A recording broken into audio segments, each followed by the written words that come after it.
Hello guys, what is up? My name is Dan the Delight and today I'm going to be giving you a FIFA 23 player review on Zambo Anguissa. I think that's how you say his name. Pretty sure I heard the commentators saying his name like that. He is the central defensive midfielder and he plays in the Serie A. I paid 64,500 coins for him, so that is the price that I'm going to be reviewing him based off of. If you've seen one of my videos before, you know that we get into the base stats, then the in-game stats, then the gameplay, back to the in-game stats, and then we will compare how the in-game stats felt compared to the gameplay. So, 84 CDM, 81 pace, 72 shooting, 75 passing, this is where it really kicks in, 85 dribbling, 84 defending, 87 physical. Really good stats on that side of the card, decent stats on this side as well. He is an all-rounder by the looks of things. Medium-low work rates, which is a bit strange for a CDM when he's got low defensive work rates. 3-star skill moves, 3-star weak foot, not bad for a CDM. You don't really need much more than that anyway. But yeah, it's a bit weird. I've not actually noticed that before, medium and low on the work rates. Maybe this guy would be better suited to be a CM, to be honest with them stats. I mean, he is a bit of an all-rounder, but the stats do lend themselves to be a CDM, but he could easily play as a CM as well, I guess.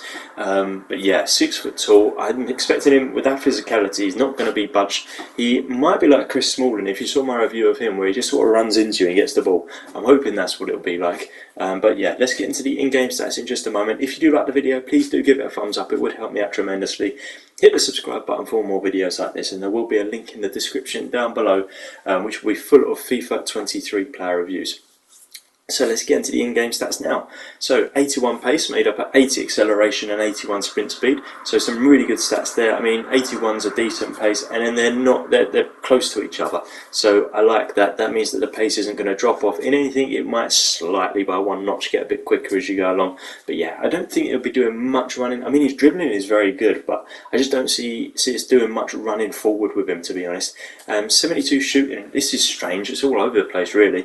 Just glancing there, 84 attack positioning, and then 70 finishing, 78 shot power, 73 long shots, 57 volleys, 64 penalties. So he's going to be in great attacking positions, but not be able to do much with it, which is really strange. And that going with the medium and low work rates as well. Bit of an odd card. I mean, I think he's going to be great because the stats that really matter for him are coming up, but just a bit weird for a CDM to have such sort of all-over shooting stats there. And then the passing as well, this is all over the place as well. 79 vision, 62 crossing, 48 free kick accuracy, don't matter. 85 short pass, that's the one that does matter. 78 long pass, 62 curve. For me, short pass is the most important. The others are they're worth having, but you use the short pass the most. So for me, that's the stat that stands out, and that is the 85. So good. 85 dribbling, made up of 80 agility, 81 balance, really good. That means he won't be sluggish, which I like a lot for a CDM. 85 reactions, 86 ball control, 86 dribbling, and 86 composure. Really good stats there. I mean, you take the balance and the agility out, you got an 86 dribbling card there when it actually comes to the dribbling. But their physicality, they're more physical for me. But yeah, all greens there, perfect. Then the defending, really, really strong this. 86 interceptions, 74 head accuracy, 82 defensive awareness, 90 standing tackle, 76 sliding tackle. For me, the interceptions and the standing tackle are the two most important stats for a central defensive midfielder, and they are the highest two stats there. So really, really solid. I'm looking forward to defending with this guy. And then these physical stats are ridiculous as well. 87 overall, made up of 79 jumping, 87 stamina, 88 strength, and 86 aggression. So for me, he is going to be a faster version of Chris Smalling, and better. To be honest, his stats are better. So he's just going to, I reckon, just run into you, get the ball off you, and then be able to even dribble and pass and have a bit of pace. All-rounder. He's reminding me of what Yaya Touré's like, to be honest. I mean, the medium-low work rates are a bit odd for me, but we'll see how it plays in game. And then, yeah, I mean, he probably could score goals as well. He's got decent long shots, good attack positioning, really good. So let's get into some actual gameplay now, and then we'll go back to these stats, and then we'll compare them to the actual gameplay. Alright, so I played about 5 games with him. Really, really, really solid, especially the interceptions. That's what I noticed the most with this guy. He was good. I think it must be like the defensive awareness and interceptions go hand in hand, but it really did seem like he was always in the right place. Passes, and he would just be there and then distribute it out. And he got a couple of assists by doing that. Set up a couple of attacks as well. But look, I mean, that wasn't probably not the best example of that, but he did have really good interceptions where he would just get in the way. But that's what I'm talking about, where he just clatters into you. That's what I was hoping he would be like, because of Chris Smalling. I don't know where Ashley Young come from. Chris Smalling was like that for me. If you saw the review on him for his recent Team of the Week card, yeah, he just sort of runs into you but manages to actually get the ball, just using his strength and then starting an attack. Really, really good. That's what I think that his highlight was. He did score a couple of goals for me as well, which is good.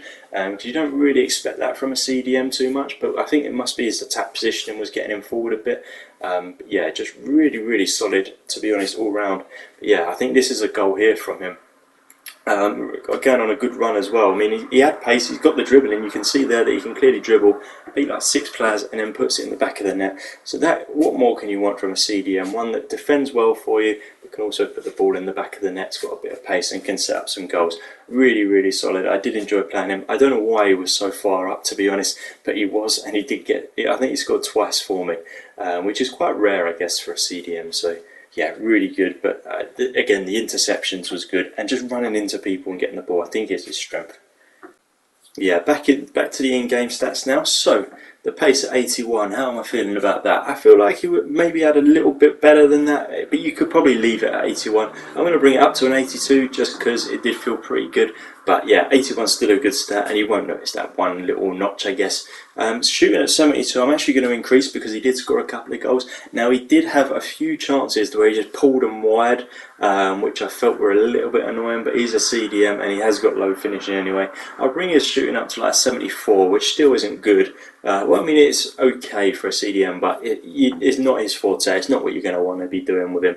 And in the passing at 75, I'll actually increase that because I feel like 75 is very average, whereas his was a bit more than average. He did set up some goals. He did create attacks after he made some good tackles.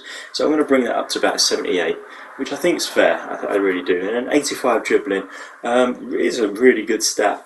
I think you could probably leave it at 85. You did see some good chances where he did dribble, or you saw a goal as well, where he did dribble around quite a few players and then finish it off. But I do think that 85 is a good stat for dribbling. Anything higher would mean that he has to be like super, super, super good. He didn't feel super good, but he did feel like he had some good dribbling in him. And then the defending has to be increased though. I'm going to bring that up to about an 87, 88 because he was a brick wall, to be honest with you. The interceptions in particular were the thing there for me that were the most noticeable. I've not really noticed where he would just be in the way of a pass, where it would be like over here. He'd just be there and then he could pass it out. Really, really solid. I did enjoy that a lot about him. And his standing tackle was really good as well. He just ran into people and got the ball off them. So fantastic. And then physical at 87. I'm going to leave at 87 because 87 is a great stat as it is. No need to increase it, and you know, I mean, every stat there was solid. We haven't decreased anything. We've left or increased every stat. So I mean, what was it? 65.5k. I think I paid for him around that. Is he worth it? I'd have to say he is worth it. Really, really solid player. I did enjoy using him quite a lot. So I would recommend that you go and get him. If you've got a Serie A team, then definitely use him. He can get upgraded as well. I can only imagine what he would be upgraded, especially that physical, the dribbling, the defending. Oh my! It might end up being the card that I've just told you about after the in-game review. So I hope this video has helped. If it has, please do give it a thumbs up. Hit the subscribe button for more videos like this. There is a link in the description down below full of FIFA 23 videos. As always, guys, thank you for watching.